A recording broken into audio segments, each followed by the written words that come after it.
आसमान में पूरी तरह काले बादल छाए हुए थे। रात के 10 बजे के बाद भी चांद नजर नहीं आ रहा था। बिजली बार बार कड़क रही थी और सर्द हवाएं चल रही थीं।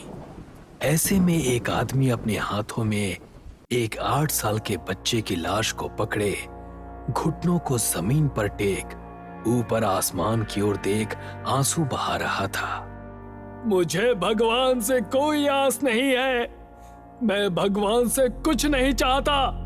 मुझे जो कुछ भी चाहिए शैतान से चाहिए, दानवों से चाहिए, आत्माओं से, डायनों से, चुड़ैलों से। और उसने एक लंबी सांस भरी और कहा, दमोरी से चाहिए। मैं आप सभी का आवाहन करता हूं।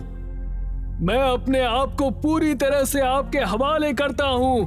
सारी जिंदगी शैतान का नाम लूंगा और जब मेरी मौत आएगी तो वो भी शैतान के नाम पर ही आएगी। मैं आपको अपने इस बच्चे की आत्मा चढ़ावे में दे रहा हूं। मेरी पुकार सुन लीजिए। ऐसा कहकर उसने अपनी आंखें बंद की और फिर मंत्रों का जाप करने लगा। आसमान में जोरों की बिजली कड़की और बारिश शुरू हो गई, लेकिन वो अभी भी मंत्रों का जाप किए जा रहा था। काफी देर तक उसने अपनी आंख नहीं खोली। तभी अचानक से उसके कंधे पर किसी ने हाथ रखा। कुछ देर बाद विजय अपनी बीवी नंदिनी के साथ अपने कमरे में था। दोनों बेड पर लेटे हुए थे। विजय ने नंदिनी की तरफ करवट ले रखी थी और उससे बातें कर रहा था। विजय, शादी के बाद सिर्फ एक बार हनीमून पर गए थे।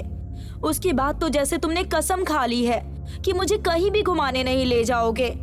अरे ऐसा नहीं है डार्लिंग, मैं तो तुम्हें घुमाने ले जाना चाहता था, लेकिन क्या करूं, ऑफिस की इतनी जिम्मेदारी है कि निकलना ही नहीं हो पा रहा। तो क्या करूं? घूमने जाने के लिए एक अलग हस्बैंड रखूं क्या? तुम भी ना नंदिनी, कुछ भी बोल देती हो। कम से कम सोच समझ कर तो बात किया करो। तभी उन दोनों को किसी के हंसने की आवाज सुनाई दी और वो दोनों चौंक पड़े। कौन है? तभी फिर से वही हंसने की आवाज आई और घर की सभी लाइट्स बंद हो गईं। कोई है यहाँ? ये लाइट कैसे चली गई? थोड़ा सब्र करो विजय, मैं अभी तुम्हारे सामने आ जाऊंगी। What the hell are you? विजय के ऐसा कहते ही लाइट वापस आ गई और विजय ये देखकर हैरान रह गया कि नंदिनी अब कमरे में नहीं थी। नंदिनी, नंदिनी, कहाँ हो तुम? विजय, जल्दी से अपनी नंदिनी को ढूंढ लो, वरना वो जिंदा नहीं बचेगी। ये सुनकर विजय तेजी से कमरे से बाहर निकला। नंदिनी हॉल में भी कहीं नजर नहीं आ रही थी और वो हंसने की आवाज अभी भी लगातार आ रही थी। कौन हो तुम और मेरी नंदिनी कहाँ है? नंदिनी मेरे ही पास है विजय, ढूंढो मुझे। कहाँ हूँ मैं मिल जाऊंगी तो नंदिनी भी मिल जाएगी, लेकिन थोड़ा जल्दी करो। विजय ने ध्यान से सुना तो ये आवाज स्टोर रूम से आ रही थी। वो तेजी से स्टोर रूम की तरफ भागा और जैसे ही दरवाजा खोलकर उसने अंदर कदम रखा, सामने का मंजर देखकर उसकी रूह कांप उठी। उसने देखा कि नंदिनी का बिना सर का शरीर जमीन पर पड़ा हुआ है और सामने एक खूबसूरत लड़की अपने शरीर पर बेहद हल्के और कम कपड़े पहने हुए खड़ी हंस रही है। उसके एक हाथ में नंदिनी का कटा हुआ सर था और उससे खून टपककर जमीन पर गिर रहा था। विजय, तुमने आने में देर कर दी। देखो, तुम्हारी नंदिनी तो खत्म हो गई। नंदिनी! वहीं इस तरफ महेश अपने छोटे से घर में बैठा हुआ हाथ में अपने बेटे का फोटो देखते हुए आंसू बहा रहा था। मेरे छोटू, तुम मुझे छोड़कर क्यों चले गए? एक तुम ही तो थे जिसे देखकर मैं जिया करता था। तभी अचानक वहां तेज रोशनी उत्पन्न हुई और वही खूबसूरत लड़की प्रकट हो गई। महेश, तुम अब क्यों रो रहे हो? अब तो तुम्हें खुश होना चाहिए। उसने महेश को नंदिनी की कटी गर्दन दिखाई और कहा, ये देखो, ये तुम्हारे भाई विजय की बीवी का सिर है। मैंने उससे उसकी हंसी तो छीन ली है, अब बस उसको मारना बाकी है। उस कटी गर्दन को देखकर भी महेश को डर नहीं लग रहा था। बेटे को खोने का गम उसे कठोर बना रहा था। दमोरी, उसको मारने से पहले ये जरूर बताना कि उसकी मौत किस वजह से हो रही है। जरूर। ये कहकर दमोरी वहां से गायब हो गई और महेश को अब थोड़ी राहत सी मिली। पिताजी, पिताजी, क्या आप मुझे सुन पा रहे हैं? अचानक से महेश को उसके मरे हुए बेटे की आवाज सुनाई दी और वो चौंक पड़ा। हाँ मेरे बेटे, कहाँ हो तुम? मैं तुम्हें सुन पा रहा हूँ। इतना कहने के बाद दोबारा महेश को उसकी आवाज नहीं सुनाई दी और उसे भी यही लगने लगा कि ये शायद एक वहम था। 2 दिन गुजरने के बाद विजय अपने ऑफिस में बैठा हुआ था। उसके चेहरे पर अभी भी नंदिनी को खोने का गम दिखाई दे रहा था। तभी उसे अपने ठीक पीछे से दामोरी की आवाज सुनाई दी। विजय, क्या हुआ? तुम्हें तुम्हारी बीवी की याद आ रही है? वो चौंकता हुआ अपनी कुर्सी से उठ खड़ा हुआ, लेकिन कैबिन में उसके अलावा और कोई नहीं था। अभी भी उसे अपने आसपास किसी के होने का एहसास हो रहा था। रात को जब वो अपनी कार से घर लौट रहा था, तभी उसके कानों में दामोरी के हंसने की आवाज गूंजने लगी। वो चौंक पड़ा और उसने रियर व्यू मिरर में देखा तो दामोरी उसके पीछे वाली सीट पर बैठी हुई थी।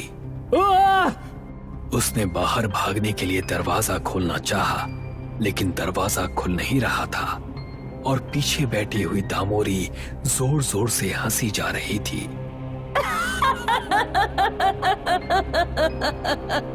आखिरकार उसने हार कर अपने कांपते हुए होंठों से कुछ शब्द निकाले। कौन हो तुम? क्यों मेरी नंदिनी को मारा और अब क्यों मेरे पीछे पड़ी हो? ये सुनकर दामोरी उसके चेहरे के एकदम करीब आ गई और बोली, याद करो, 6 दिन पहले कोई तुम्हारे पास मदद के लिए आया था और तुमने उसको क्या जवाब दिया था? अब विजय ने अपने दिमाग पर जोर दिया और 6 दिन पहले का दृश्य किसी फिल्म की तरह उसकी आंखों के सामने आ गया। विजय अपनी बीवी के साथ हॉल में बैठा हुआ था। उसके पास महेश अपने छोटे बेटे छोटू को हाथों में उठाए आया। छोटू के मुंह से खून आ रहा था और वो बहुत ही बुरी हालत में था।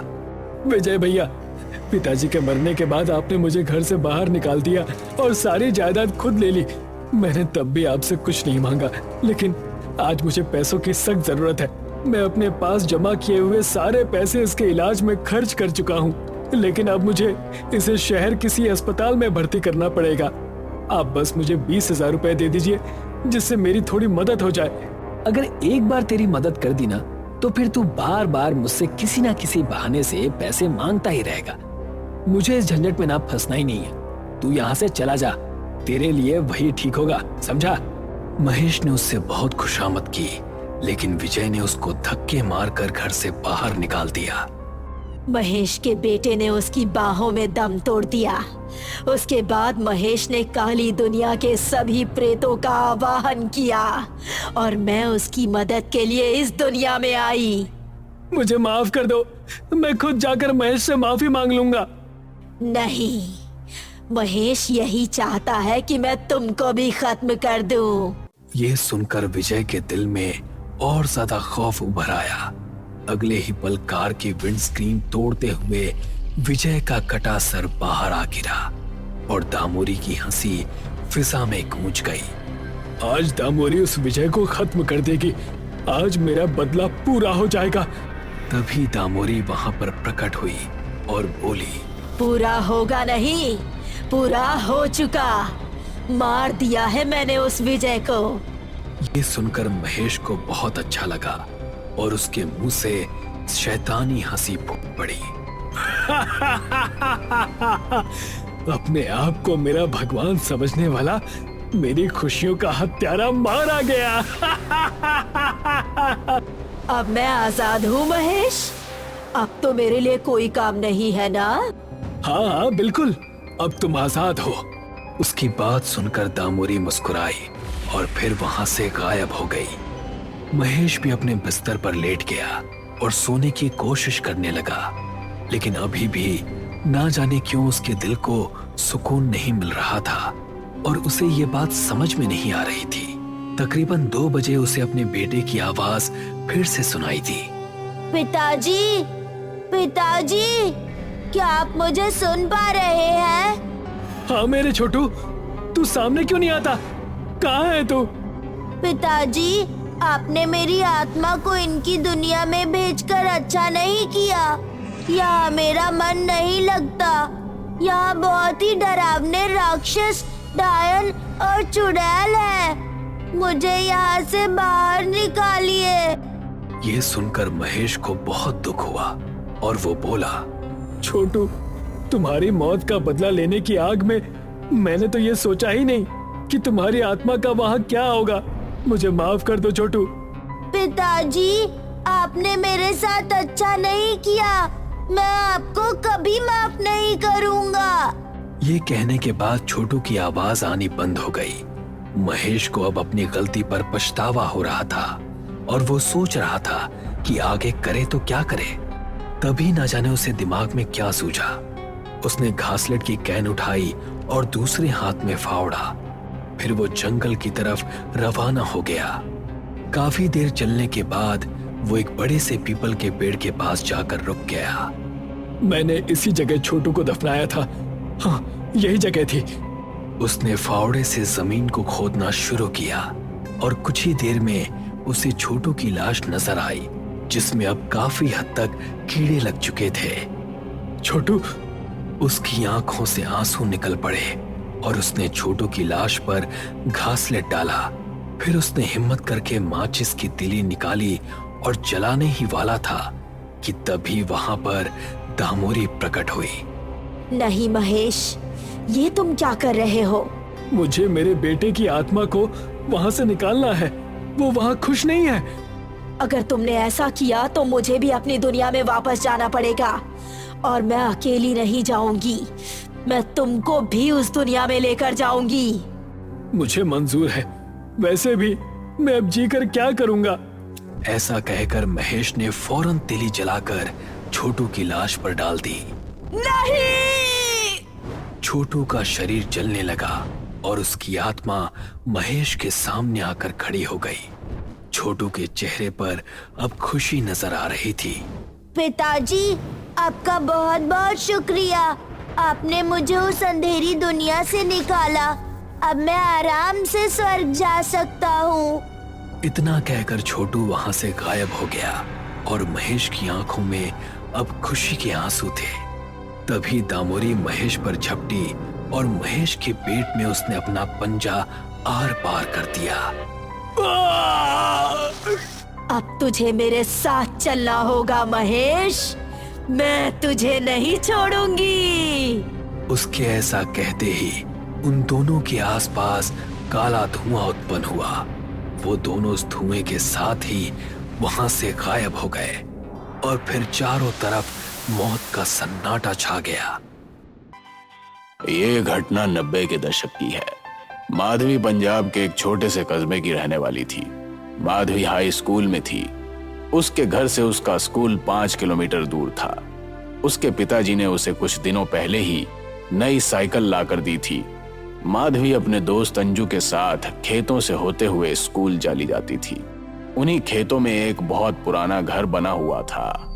माधवी को सदैव घर की सीढ़ियों पर एक औरत बैठी हुई दिखाई देती, जो उन दोनों को आते और जाते हुए देखती रहती।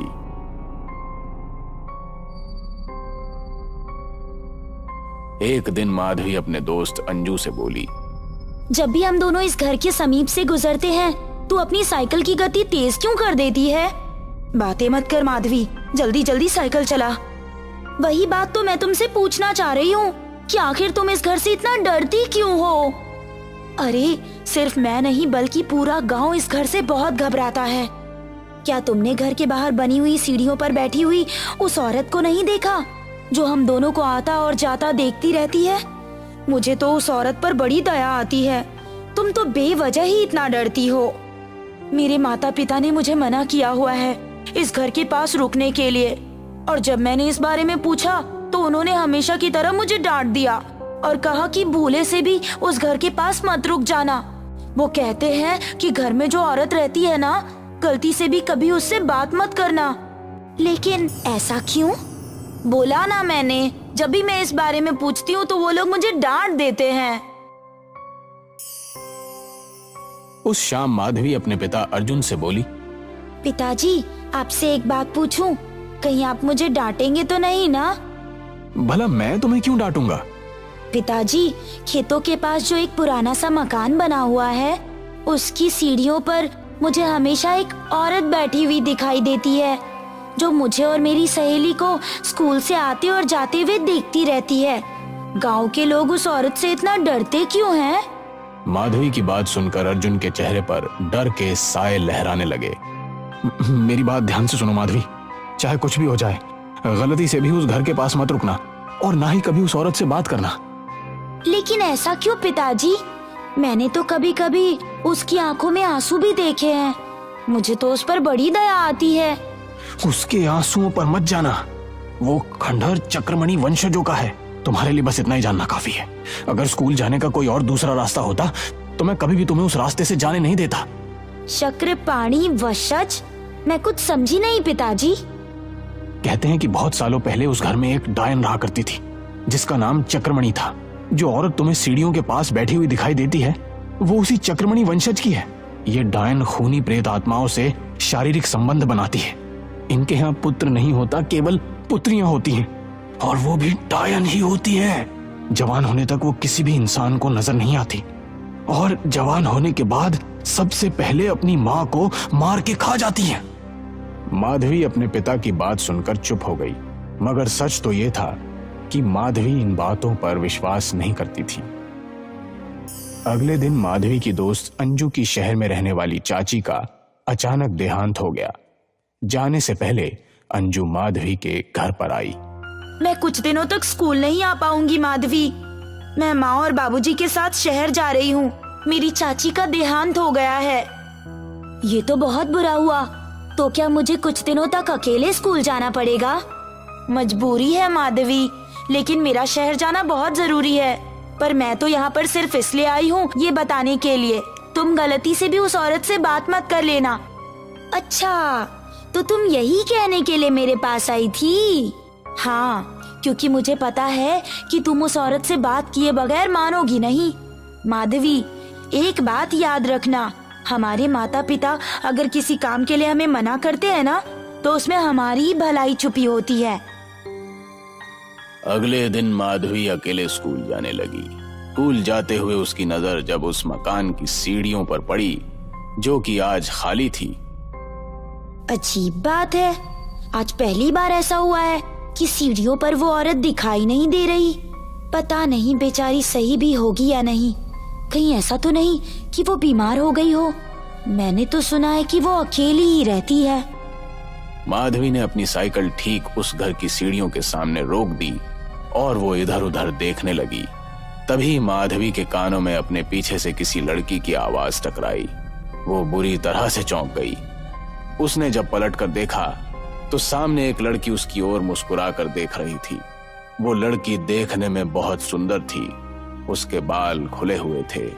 सुप्रिया उसकी ओर घूरने लगी। तुम मुझे ऐसे क्यों घूर रही हो, जैसे कि तुमने कोई भूत देख लिया हो? इससे पहले मैंने आपको कभी नहीं देखा।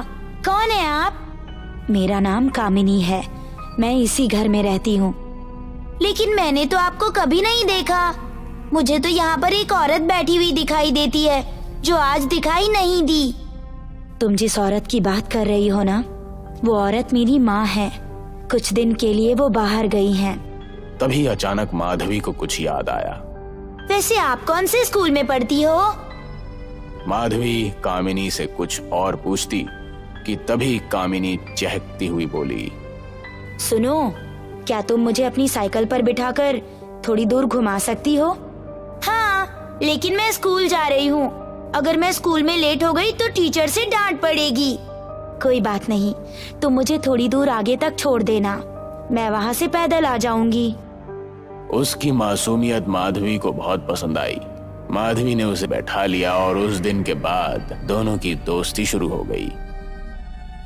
माधवी रोज स्कूल जाते वक्त कामिनी को अपनी साइकिल के आगे बैठा लेती। कामिनी साइकिल पर कुछ ही देर बैठती थी और एक घने पेड़ के पास इशारा करके उतर जाती। माधवी कामिनी को अपने स्कूल में ले जाकर अपने स्कूल की सहेलियों से मिलवाना चाहती थी, मगर कामिनी उस घने पेड़ से आगे कभी नहीं जाती थी। स्कूल से आते वक्त कामिनी माधवी को उस पेड़ के पास मिल जाती। कभी कभी मुझे लगता है कामिनी कि तुम सुबह से इसी पेड़ के पास बैठी रहती हो, घर वापस ही नहीं जाती। तुम इसी घने पेड़ के पास मिलती हो जहाँ मैं तुम्हें सुबह छोड़ती हूँ। एक दिन की बात है, स्कूल से वापस लौटते वक्त माधवी कामिनी को लेकर उसके घर के नजदीक पहुंची ही थी कि तभी जोर से बारिश होने लगी। बारिश से बचने के लिए कामिनी उसे अपने घर के अंदर ले गई। घर में सुख सुविधा की हर चीज मौजूद थी, मगर उस घर में कामिनी के और मेरे सिवा कोई मौजूद नहीं था। घर में बसे उस सन्नाटे को महसूस कर माधवी ने कामिनी से कहा, तुम्हारी माँ यहाँ नहीं है तो तुम्हें अकेले डर नहीं लगता क्या? रात में कोई चोर वोर घुस आया तो? नहीं, मुझे सन्नाटे से ज्यादा आबादी से डर लगता है। और वैसे भी इस वीराने में भला चोर को आकर मिलेगा क्या?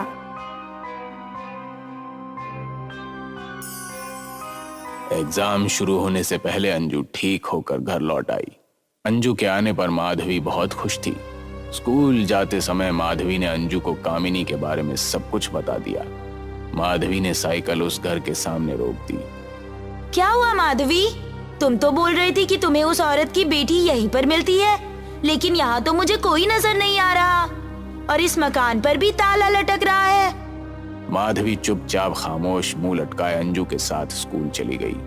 स्कूल से लौटते समय अचानक माधवी की नजर उसी घने पेड़ पर पड़ी। कामिनी उसी घने पेड़ के नीचे खड़ी हुई माधवी को घूर रही थी। यही मेरी दोस्त कामिनी है।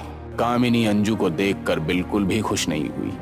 उसके चेहरे पर मुझे एक अजीब सा क्रोध झलकता हुआ दिखा और इस बात को अंजू अच्छी तरह से महसूस कर रही थी। कामिनी ने अजीब अंदाज में माधवी की ओर देखकर कहा, क्या तुम मुझे घर तक नहीं छोड़ोगी? माधवी ने कामिनी को अपनी साइकिल बैठा लिया। कुछ ही देर में कामिनी का घर आ गया और कामिनी साइकिल से उतरकर चुपचाप घर चली गई।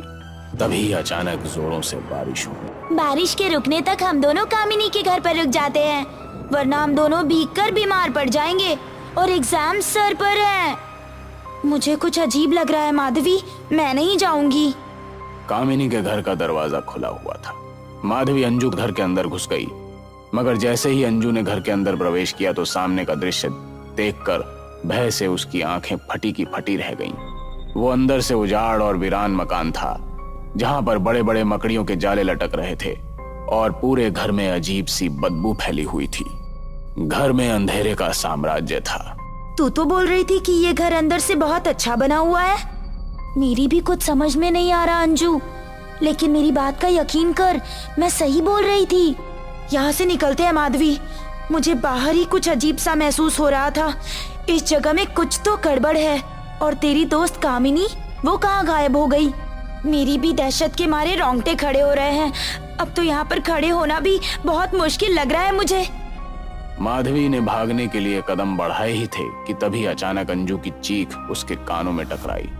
माधवी ने जैसे ही पलटकर देखा तो सामने का दृश्य देखकर उसके शरीर में डर की लहरें दौड़ने लगी और अंजू के दिमाग में सन्नाटे आने लगे। उसने देखा कि कामिनी खड़ी हुई है, उन दोनों को घूर रही थी। उसका चेहरा चांदी की तरह सफेद था और उसकी आंखें कोयले जैसी काली थी। उसके हाथ के लंबे नाखून धरती को स्पर्श कर रहे थे और बाल पीछे तक फैले हुए थे। कामिनी भारी आवाज में बोली, तुम्हारी इस दोस्त की वजह से हमारी दोस्ती टूट गई। सोचा था तुम्हारे रक्त में अपना रक्त मिलाकर मैं तुझे अपने जैसा बना लूंगी, मगर चक्रपाणी डायनो की वंशज सिर्फ एक से ही मित्रता करती है यदि उनके मित्र की कोई और मित्र हो तो दोनों की मौत निश्चित है, मतलब तुम्हारी और इस लड़की की। कौन हो तुम? सारी दुनिया जानती है कि इस खंडहर में चक्रपाणी की वंशज ही वास करती है। तो क्या तुमने अपनी माँ को मारकर खा लिया? हमारे यहाँ ऐसा ही होता है, यही नियति है। एक दिन मेरी संतान भी मुझे मारकर खा जाएगी। तभी उस खंडहर की छत से कामिनी की माँ की भयानक लाश नीचे गिर पड़ी। माधवी चीखते हुए अंजू से बोली, पिताजी सही थे अंजू, ये एक डायन है, चक्रपाणी डायन। इनके यहाँ यही परंपरा है, ये डायने अपनी ही माँ को खा जाती है, अपनी जान बचाकर यहाँ से भागते हैं। तभी एक ही झटके में वो डायन ने अपने नाखून अंजू की गर्दन पर चला दिए। अंजू एक चीख के साथ तड़पती हुई वहीं पर शांत हो गई, लेकिन माधवी बहुत तीव्र फुर्ती से दरवाजे से बाहर निकल गई। भागते हुए उसके कदम जब तक नहीं रुके तब तक उसका घर नहीं आ गया। अगले दिन उसे पता लगा कि अंजू इस दुनिया में नहीं रही। पुलिस को उसकी लाश उसी वीरान मकान में पड़ी हुई मिली।